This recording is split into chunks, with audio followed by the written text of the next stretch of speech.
In this video, I'm going to share with you how hard it is to get a D1 football scholarship. Now, as someone who earned a college football scholarship in the SEC at just 5'7", 150 pounds, I really did it the hardest way possible. And the reason I'm making this video is because I did it the hardest way possible and I made a lot of mistakes. So if you can learn from my mistakes, then this video would be a success. So I'm going to share with you 5 of the mistakes that I made and things that I wish I would have done differently. Now, if you don't know who I am, my name is Richie Contartesi, founder of Next Play, and we help underdog athletes secure college football scholarships. And I make these videos because I struggled firsthand and didn't have any type of support or know-how or understand the process. And with that being said, I still went on to earn a college football scholarship in the SEC at just 5'7", 150 pounds. So if I can share with you a few things that will help you live your dream, then this video is a success. And to share my appreciation for your commitment to wanting to earn a scholarship or help your athlete earn a scholarship, I have a gift for you at the end. Now, the first thing to understand, whether you're a parent or you're an athlete, is are you willing to pay the price? Are you willing to do whatever it takes? There's over 1 million high school football players, and at the end of the day, if you're not in the 0.1 or 0.5% of talent, you're gonna have to do whatever it takes to earn a scholarship. And the battle is really uphill. The amount of dedication and volume of outreach, for example, it actually takes to earn a scholarship is so much more than you possibly could fathom. So the first step is to really make a decision on whether or not you're willing to pay the price. Are you willing to sacrifice going out with your friends and parties and enjoying your junior and senior year of high school, or are you willing to go all in and spend all of your free time marketing and selling yourself? As long as you're willing to pay the price, then definitely continue watching this video. The second thing I want to talk about is the relentless grind. In high school, your practices might be challenging, but nothing compared to what you are going to experience at the Division I level. The workouts are intense, the running is intense, the conditioning is intense, the film study is intense, the working on your craft in the spring, in the summer, in the winter is intense. And so you've got to decide, are you okay with not only doing this relentless grind to get to the Division I level, but also like you're gonna have to grind like crazy over the 3, 4, or 5 years you are at the college level. Also, if you're not in the 0.5% of athletes, your academics really matter. So that relentless grind that you have towards your football game and towards recruiting also needs to go towards academics. Number 3 is rising above the competition. One of the most challenging things is to find out that you aren't the starter and you have to sit on the bench. And it's very demoralizing, it's frustrating, but it's part of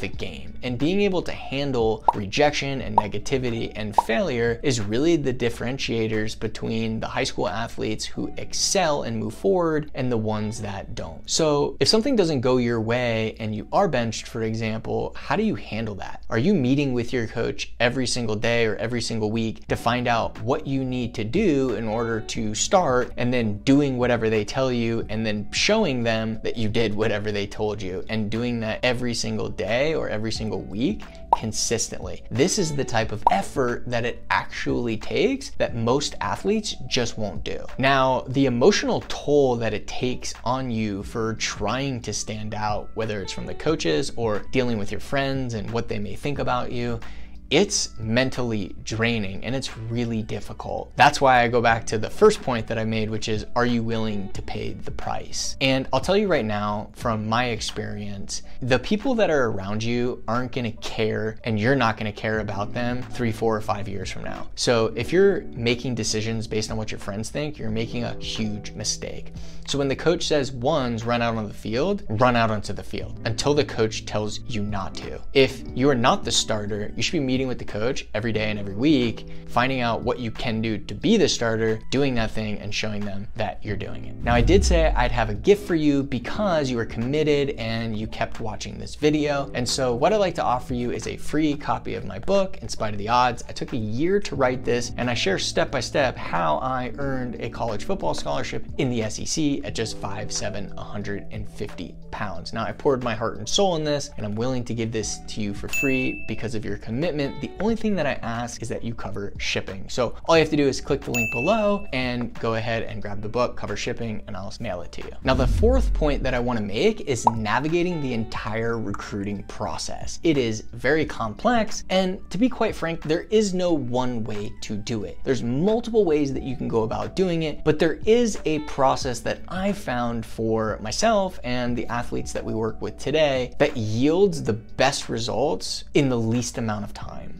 And that's a combination of marketing and posting, having a really solid highlight tape crafted, doing lots of outreach, and ultimately learning how to sell yourself, how to sell a visit, and how to sell an offer. If you can master these skill sets, you're gonna make earning a scholarship much easier than people who aren't willing to master these skill sets, who aren't willing to get uncomfortable. Now, I'm gonna link a video here where I share the best way to go about getting a college football scholarship and walk through some of the things I share with you right here in the recruiting process so you can follow it step by step. And the last point I want to make here is accountability. If you are a parent and you want to help your athlete earn a scholarship, the most important thing you can do to them is hold them accountable to the steps and the activities that they need to do consistently in order to earn a scholarship. If you're an athlete and you're watching this video, you need to hold yourself accountable to the activities that it actually takes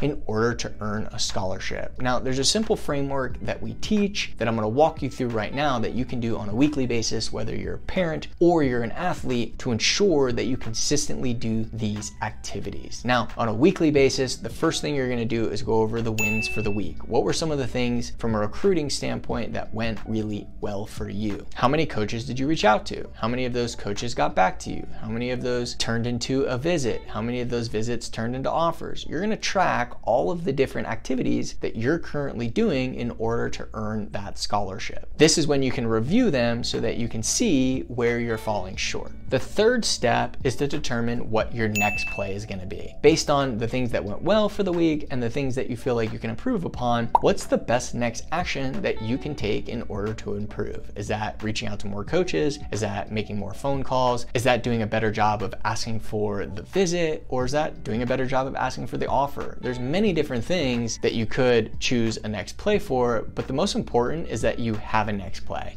Frustration, sadness, depression comes from not knowing what to do next. And so as long as you always have a next play, you're gonna constantly move forward. So if you're a parent, always make sure your athlete has a next play, regardless of how good or how bad things are going. And if you are the athlete, then always make sure to, on a weekly basis, give a bird's eye view of what you've done and determine a next play so that you can continue to move forward. So I hope some of the lessons that I shared will help you on your journey as well. Feel free to subscribe and hit the bell notification if you enjoyed this video and like to see more videos just like this. I'll see you on the next one.